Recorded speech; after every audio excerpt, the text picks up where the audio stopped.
Yes, it's Oscar season, and let's talk about the Oscars, even though it's kind of a no one cares anymore. Or do we?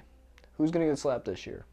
So when you look at the website for nominees, I'm just gonna go off of that list. So let's start off with who's gonna win Best Male Performing Actor?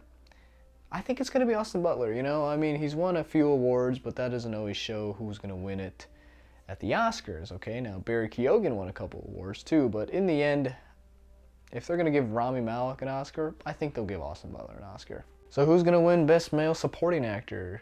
Ke Huy Quan. Sorry if I pronounced his name wrong. I mean, oh man. I think I'm just gonna talk about like he's already won it, or he's gonna win it.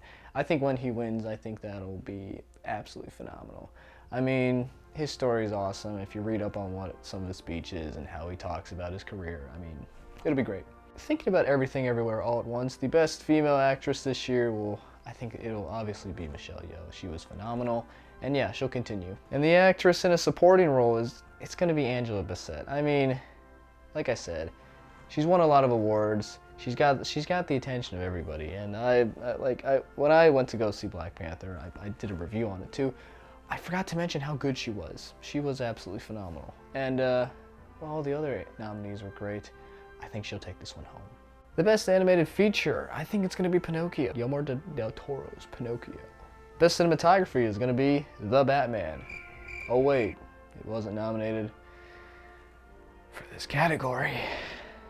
Anyway, All Quiet on the Western Front. Now, best costume design is kind of interesting this year. Babylon had great costume design. Black Panther had great costume design. Elvis had great costume design. Those are the big ones off the top of my head. But I think in the end, Black Panther Wakanda Forever is going to have the best costume design. Alrighty, an incoming big one. Who's going to be Best Director? Oh man, this is a different one between the two guys who directed Everything Everywhere All at Once and Steven Spielberg. Between those two, I'm going to go with Steven Spielberg. I really think he'll win this one.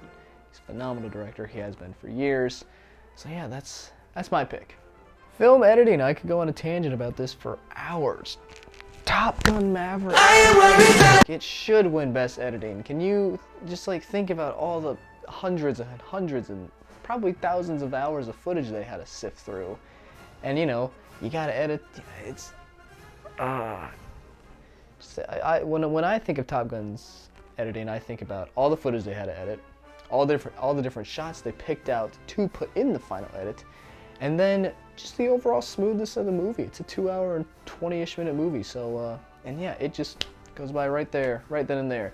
And especially editing all the final sequence and then all the training montages, come on, Top Gun should win. For Best International Film, All Quiet on the Western Front, right? Makeup and hairstyling, I'm gonna say The Batman. Could be Elvis, I could see that. It could also be The Whale. I could really see that, especially with Brendan Fraser's his fat suit and everything else. He just looks so convincing. But I think in the end, I think they'll look at Batman and be like, Colin Farrell, well done, Batman team. Best original score. Man, I'm gonna have to go with Babylon by Justin Hurwitz. I recently watched La La Land the other day, and that's a phenomenal score, and who's to say he won't do it again? Whiplash had a phenomenal score. I think he's due. Best musical song.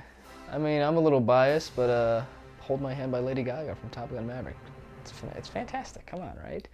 Another thing we can put in conversation with that is I could also see maybe Lift Me Up from Black Panther. It's got the emotion behind it. It's a good song too. But I'm gonna go with Hold My Hand. Production design, Babylon. Best sound, Top Gun, come on. I don't even have to talk about it. Visual effects, again, do we have to talk about it? It's gonna be Avatar. You know who does deserve it though, I really think? I think Top Gun deserves it. I also think the Batman deserves it because the CGI Batman was near flawless. I can't tell you how many times I was looking at the screen and thinking to myself, how did they do that? I mean, I know they used the volume, but the way they used it and everything else was just good. It was great. It was phenomenal. Come on.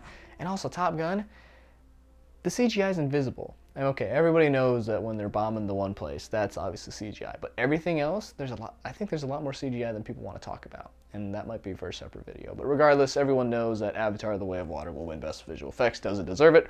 Absolutely. Best Adapted Screenplay, I want to say it's going to be Top Gun, and that's my pick. But I also wouldn't be surprised if we see All Quiet on the Western Front.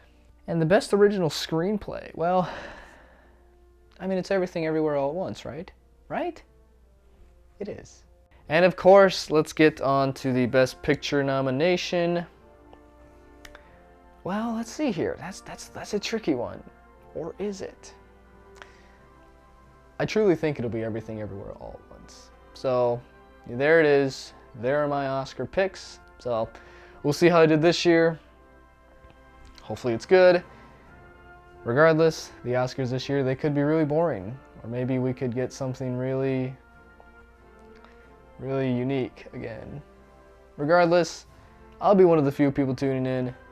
Maybe you are too. And thank you for watching.